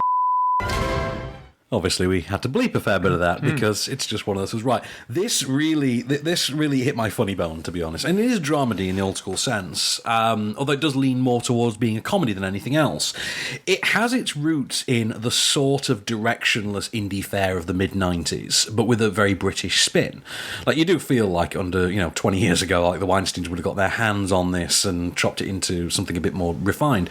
But I actually think it effortlessly walks the line between having its heart outright for you to just bask in, and also just amusing the hell out of you. And a big part of that is Harry Mitchell, who actually just does prove to be actually quite likeable as this sort of schlubby, and I'm going to assume fictionalised take on himself. Augustus Prue, I'm starting to really like as an emerging actor. He keeps turning up in these little roles and actually does leave an impact. I don't think I've seen him since About a Boy. I do keep seeing him in this kind of thing. If I pull up his list on here for you, and I'm going to go through the things I've seen him in. He was in Charlie St. Cloud, About a Boy, High Rise. He was in High Rise, there you go. Kick-Ass 2, he was in that. And he just keeps turning up in these things. High Rise, The Village, Klondike, Major Crimes. Kick-Ass 2, Copperhead, Animals, The Borgias, The Kid. Yeah, it's a fair few little things you might have seen. But yeah, I did really like it. I say, as a starting directorial effort, I think it's actually really impressive, and I think the sort of fearless nature that he tackles this sort of self-loathing and the onset of depression, and I think it's really quite clever and really well done. I did laugh through it, and I found a lot of the humour in it, though, I thought was quite age-specific. I don't think, for instance, if I were 5 or 10 years older, that I would have found this as funny as it was, and I think if I were 5 or 10 years younger, I might not either. I think it is an age-specific thing, and there's a lot of fun in the relatable banter between the pair, and that for me is kind of its big success. But also it's got a weirdly fun supporting cast made up of like solid thefts. So you've got Alice Lowe turns up, for instance. Okay, is Simon Callow in it? Because you can't say that it's a cast of thefts and Simon Callow's there. No, I'm being very loose with the term thefts because Dave Benson Phillips is also in this. So from Get Your Own Back. From Get Your Own Back. You think Rada, you think Dave Benson Phillips. Accomplished thespian when I hear Dave Benson Phillips. But over to you, sir, over to you. All right, so the Tony Erdmann remake is going to be written by Lena Dunham. Yeah, I heard. How do you feel about this? We have a handgun around? No power drill? Anything I can use to take my own life. You really, really feel that strongly about it? Look, if there's one thing Tony Erdmann doesn't need... You really liked it, didn't you? I really like Tony Erdmann. If there's one thing Tony Erdmann doesn't need, it's Lena Dunham and her, air quote, comedy. I feel like Lena Dunham just saw that shot of the naked girl in her own apartment and thought, oh, I need to get my stamp on that. Yeah, that's me. But it's not, it's Kristen Wiig. So Chris Wiig and Jack Nicholson, yeah, back from retirement. Yes, so because he saw it and then was like, "I'm going to make this. Yeah, somebody make it for me, and I will be in it." The weird thing is when you see Tony Erdmann, you do kind of think, yeah, Jack Nicholson could do this. Yeah, and if anything else, it'll be nice to have him back. So that's kind of what I'm looking forward to. Yeah, I don't hate Lena Dunham, but I'm not fully caught up with Girls, and I feel like if I really cared, I would have by now. I kind of gave up with Girls around 2 seasons back when they took a time jump at the very end, and I've heard how it ends, and I can honestly say I have no particular whim to see that through. So, that's cool. Iddle-dee-dee, wait for the next series. Yeah, I'm sure that HBO will have something on. Oh, I'm sure. Well, Alison Williams is going to need the work, so... she's great. She's the breakout star of Girls for me. It's all about Alison Williams. Like, to hell with Lena Dunham. I want to see more of Alison Williams. I mean, Get Out, she was amazing. She could have her own show. Oh, yeah, of course. Maybe that similar kind of... And when we finally get around to doing a proper reboot of Fantastic Four, she is there for Sue Storm. That's all I'm saying. She'd be amazing as Sue Storm. Amazing as Sue Storm, yeah, wouldn't she? Really, really would. Opposite John Hamm's Mr. Fantastic. I feel like John Hamm would have been great 10 years ago. I think he could still do it. Yeah, I've seen him in Baby Driver. Yeah, I love seeing him like that. That haircut is psychotic, isn't it? It's pimp. It's amazing. It is. And John Bernthal as well. Yes, you tend to forget about him, don't you? But yeah, because he's only. I don't want to say too much about it. He's not got that much screen time, but yeah. But with what he does, great. Yeah. And Flea. Oh yes, I forgot about Flea. Bloody Flea. Yeah. Who looked at the casting list and thought Flea? We'll get Flea for that. Probably the Coen brothers. Probably, yeah. Big Lebowski. I'll tell you what I did like most about Baby Driver. What's that? Jamie Foxx's badass red blazer. Of course you loved that. I want one. It's a blazer and it's red. Two things I absolutely love. Did you not love the script, though? Oh, that too. Yeah. Yeah, that too, but, red blazer, man. When he's talking about Baby and, like, why he's listening to music, he's like, he's loony. Buzz with his tunes. Talking about Goodfellas. Well, I'm a great fella. There's that great moment I really like in which Kevin Spacey is relaying, their umpteenth job together, and it's the question of, is he paying attention? And he literally just recites off, despite the fact he's clearly not been paying attention, just recites off the plan, which I think is absolutely fantastic. And also, I think Ansel Elgort really sold the hell out of that scene. Yeah. I think, to be honest, he needs more credit for that film than he's getting. I feel like a lot of the credit is going to Edgar Wright. Yeah, and I feel like because obviously he's written it and directed it, but Ansel Elgort's not getting the recognition he should as a lead. Its lead. But and have you heard about the new film he's got on the back of it? Yes, the JFK one. He's going to be young JFK in Mayday 109. Yeah, it's going to be when JFK was in the Navy and was some kind of submarine disaster or whatnot. He was attacked. His ship was attacked by a convoy of Japanese subs, I believe. World War II. Yes, and it was apparently one of the most daring rescue missions of the war. Yeah, which I can't help but feel someone heard Dunkirk was coming and thought, I'm having some of that. How well do you think Dunkirk's going to do? Tremendously. Do you think it's going to be like... Well, I've heard for one thing, it's nearly silent. I've heard it's nearly silent. It's the shortest film Christopher Nolan has made since his first one. We did this last week. It's an hour and 47 minutes. Yeah. Which I think it needs to be really tight for the type of film that it is. I can't wait. I really can't wait. I think, though, it's going to have, for the very first time in a Christopher Nolan film, massive generational cross appeal as well. I think there's going to be... It's really going to appeal to the older crowd for a change, which his films don't generally do. Do you know what film I think this year is going to make crazy money and people haven't really factored into it yet? Go on. Murder on the Orient Express. Yes. Yeah, I agree with you on that one. That's going to make, Les Mis money, isn't it? Well, it's a Christmas release as well, isn't it? So you certainly think that's quite clever, because for one thing, that's going to be a PG or a 12A. I think I don't think it's going to be 15. I would imagine it's going to be a 12A, and it's going to be one of those, but the whole family take the grandparents to. Yeah, we used to have those. I'm really looking forward to it. Yeah, I am as well. I'm looking forward to seeing what Kenneth Branagh can do with Poirot. Oh, Cabre. That moustache. Oh man, that mmoustache is psychotic. I love it. I love it so much. That dude just looked at David Suchet and said, "Hold my Oakley's bra," and then just went for it. But no. So should we talk about Alone in Berlin then? Okay. Right. So Alone in Berlin, which is set in Brighton of all places. I'm kidding. It's totally Berlin. Right. It opens with a young German soldier being killed on the front during World War II. This is the height of the Third Reich. This is I think this is relatively mid to end kind of time, second half of the war, really. And the idea is the Nazis have just conquered France. Brendan Gleeson is a small-time administrator. It's his son, it transpires, who has died at the very onset of the film. And he and the boy's mother, Ms. Emma Thompson, ladies and gentlemen, are both devastated by this manoeuvre. And Emma Thompson basically puts it to Brendan Gleeson of, I didn't want to lose my son. This is all because of you. This is because of your war and your beloved Hitler. And this very quickly sets Brendan Gleeson in motion of a new plan, which is, well, someone needs to point out that these Nazis are bad. So he starts writing the first elements of a free press. Are we the bad guys? Yeah, it is. Are we the baddies? Yeah. Are we the villains? So what he does is he starts concocting these cards, these handwritten cards, and he does it to perfection. He misspells things. He does it in a different handwriting to his own. Really cleverly done cards that form the basis of anti-Nazi propaganda, and he labels it the free press. And what he does is he keeps going and dropping these cards around different areas of Berlin. And but the idea then is that a police inspector comes along, played by Daniel Bruhl, and he proudly proclaims, "You're out there somewhere, Mr. Cardmaker Man, and I'm going to catch you." No, you won't. And of course, then it becomes a cat and mouse game between Brendan Gleeson trying to spread the truth and Daniel Bruhl trying to catch him. We have a clip. Workers, since the troops on the front have been so victorious, it's time that those of us at home do our duty as well. Do you donate anything to the Führer? Germany has taken my only son. For you, for the Führer. What more can a man donate than his child?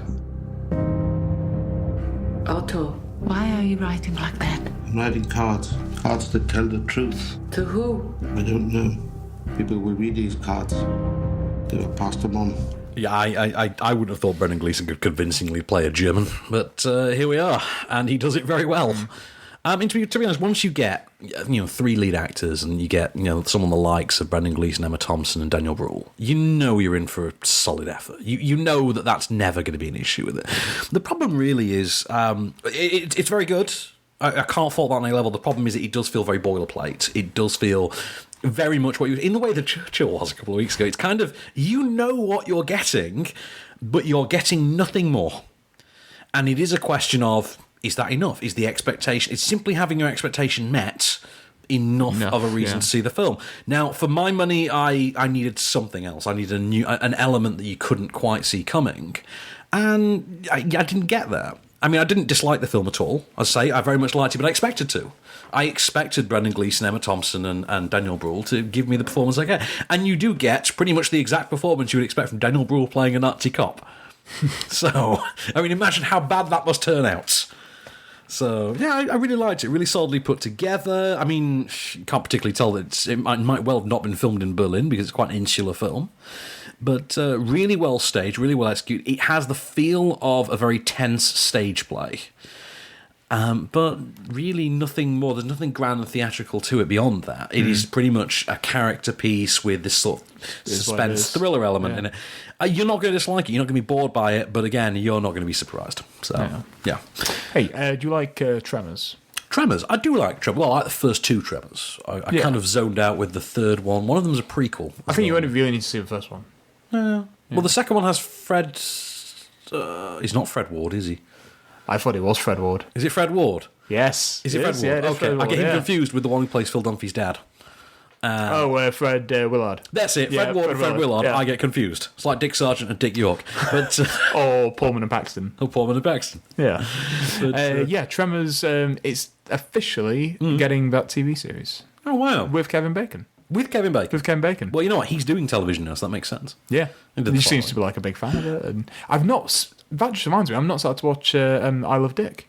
Yeah. Oh, no, I've not seen any of that, to be honest. It's supposed to be pretty good. But I know that Jumper is going to be a TV series now as well. I think that'll work better as a show. Probably. It's going to be based on a third novel in that series called Impulse. And it is going to be out through YouTube Red.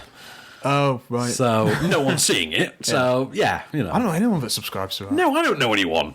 It's like Windows Phone users. I don't know any of those. Are you there? Are you listening to this on a Windows Phone right now? It's Windows Phone users, Underworld fans, YouTube Red subscribers. These people don't exist. They're a fictional creation of marketing people. That's it. There's no such thing. It's all made up. Apparently, Kevin Feige has turned around and said they are looking to do something with Blade in the future. I don't think it will be a film. I think Netflix series. I think it'd be way better as a Netflix because I don't think it wasn't really Marvel, that show, was it? No. We did do a Blade show. No, it was FX, wasn't it? Yes, but I feel like if you do like a Marvel Knights style on they're Netflix, doing Punisher, a similar kind of thing. Yeah. And if you could just get Ghost Rider as well. They've got a Ghost Rider now, so and he was very good actually on Agents of S.H.I.E.L.D. But no, I think you do actual Johnny Blaze. Oh yeah, because they did establish Johnny Blaze in Agents of S.H.I.E.L.D. as well. Oh, did they? I thought it was just the other guy because it's not. No, Johnny Blaze gave him the powers. Oh, right. Johnny Blaze existed and gave Reyes. I think it's Reyes. Because he's got a car, not a bike, isn't it? Yes, that's his thing, because that's the updated version of the character. Yeah. That Tom Hanks movie hits Netflix this week. Remember that? Yeah, The Circle. What? The Circle, because Mad. Yeah. I mean, that's going to get buried under Okja, isn't it?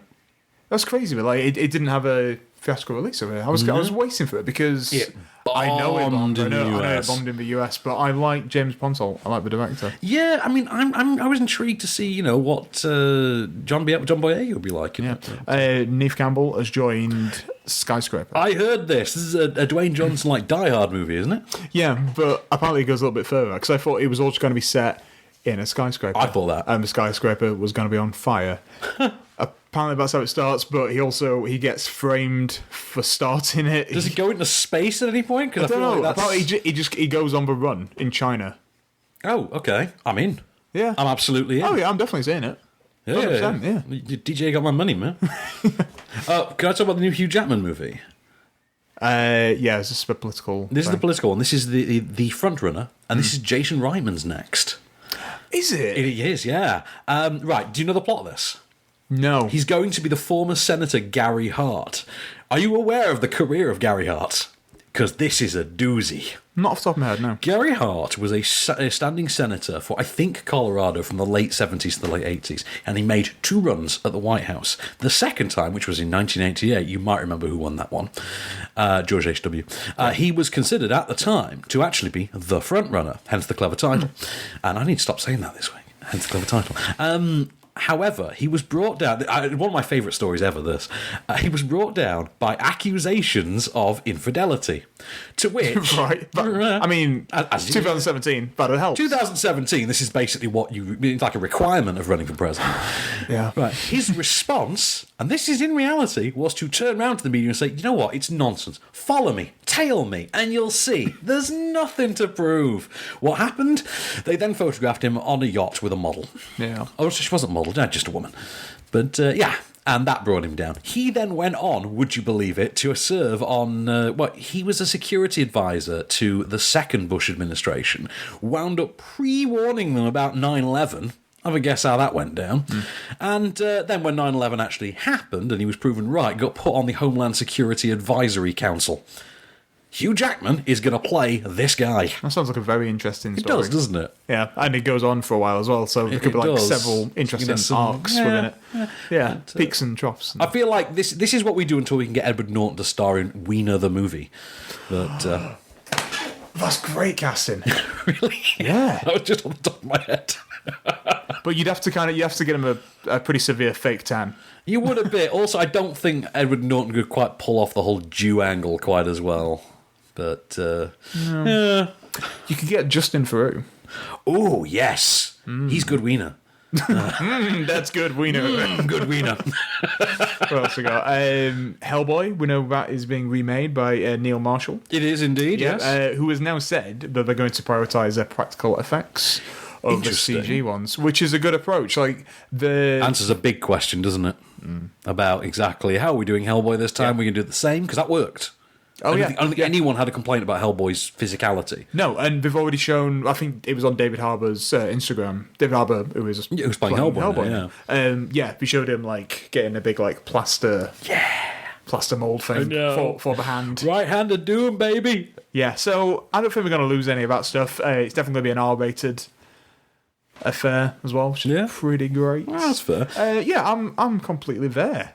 Yeah. One I am looking forward to as well, Ad Astra, the new sci-fi movie that's going to star Brad Pitt as an autistic space engineer. Yeah. Who sets off on a journey to, is it Neptune? I think so. Where his dad went missing years earlier. The dad now going to be played by Mr. Tommy Lee Jones, the happiest man in Hollywood. Well, yes, isn't he? Cheerful man. I really hope it's just his same character from Space Cowboys. Oh, I do. Yeah, because like, they just left him there, didn't they? They kind of did, yeah. He was his sacrifice play, wasn't it? Yeah. Nickelodeon are reviving Rocco's Modern Life as a TV movie. Great, I love that. I love that show so much. Do you know the plot of the TV movie? No. They've been lost in space since 1996. They come back and have to adjust to the 21st century. It's one of my favourite theme tunes of all time.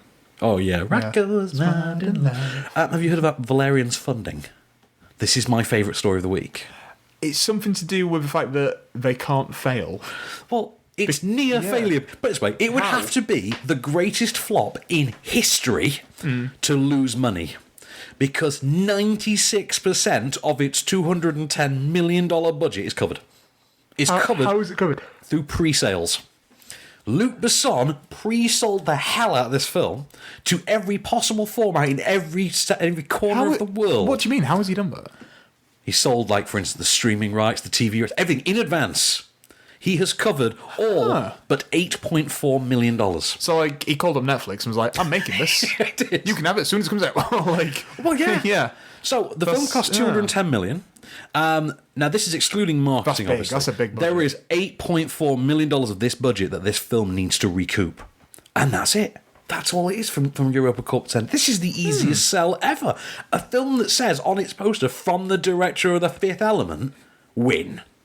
You know, that's totally going to work. It's interesting, though, isn't it? Because Lucy did really well. It did, didn't it? Yeah. And yet, Ghost and Michelle tanked. It's weird, like, what was the selling point for Lucy? Was it the fact that it was from Luc Besson, or the fact that it was Scarlett Johansson kicking ass? Yeah, in a lead role. Yeah, I don't know. I don't know. I think it's one of those questions for the ages. I didn't hate Lucy. Thought it was alright. It wasn't blown away by it. It was perfectly serviceable. It's kind of limitless with more guns, and that was cool. It was limitless with boobs. Limitless with boobs. And it had Morgan Freeman reading some science. And, here is some exposition. The human mind is a wonderful thing. It's pretty but we only use 9% of it. Yeah. Right. What I did love about those three films I saw, there was always one character that was just like Professor Exposition. Oh, God, yeah. So in Transformers, it was your boy, Sir Anthony Hopkins. Yep. A-Hop, man. Yeah. Book of Henry is kind of an interesting one. Just Henry, isn't it? Just Henry was just like, what's going to happen? Book of Henry. And then Russell Crowe. You know, we were talking about the timing of Book of Henry and how it fell victim a little bit to the Lovely Bones. You know what else kind of stole its thunder? 13 Reasons Why. Oh, yeah. That really stole its thunder. But, okay, one final piece of film news I want to close this with this week, because I have a feeling you might have some stuff to say on this. The new head of Warner Brothers. Are you aware of this man at all? I don't think so. Right, Toby Emmerich, who used to run New Line. No relation? Brother of Noah Emmerich, the actor. Not right. Yeah, not Roland. Not Roland. Yeah. But, right. So, when I think Emmerich, I think Roland. Yeah, of course you do. But Noah Emmerich is character actor you might remember from films like Frequency. Oh yeah, he's in JJ. What's the JJ? Super 8? Yes, he's the colonel. Everyone's always in Super 8. He's the army guy. But so his brother runs New Line.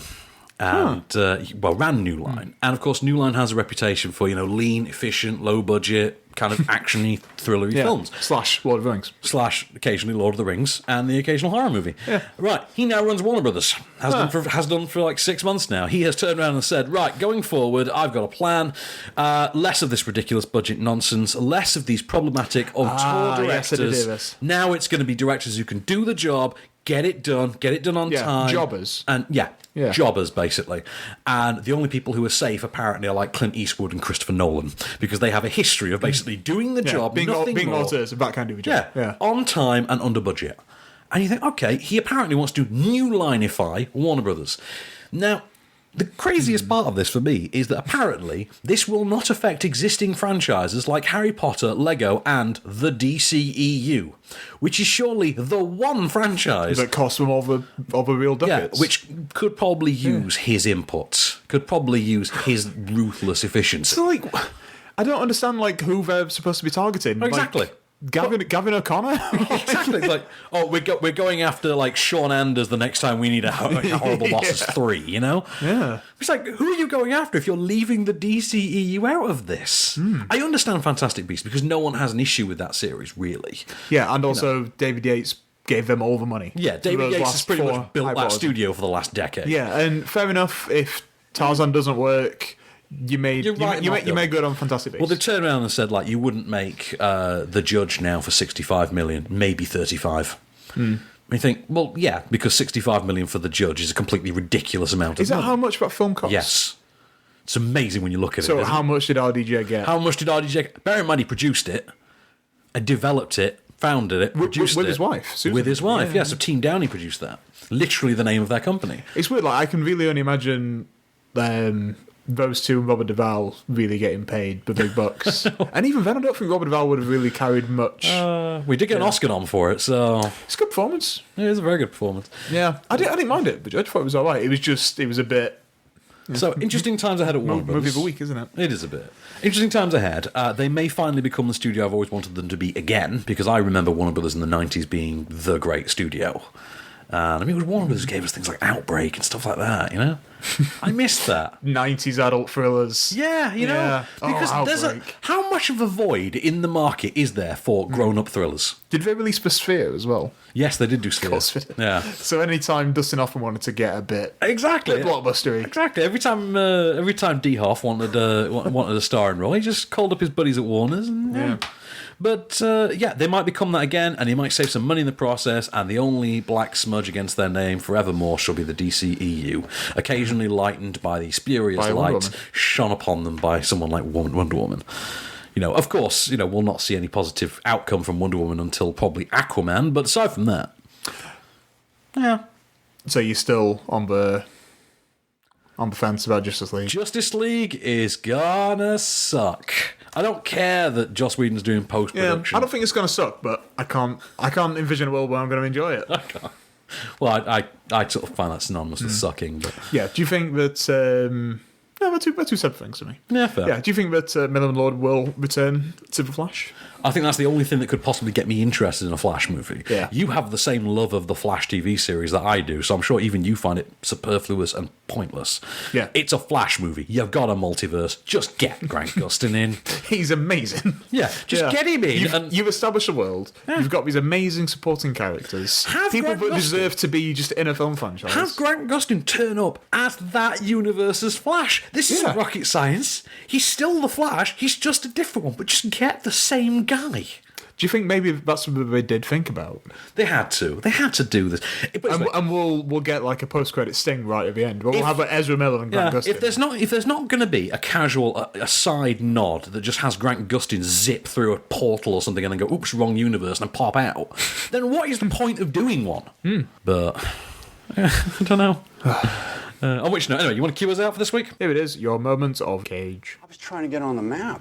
I started at 15 and I was trying to make a big noise like punk rock and say, look at me, I'm here, you know, and I want you to remember me.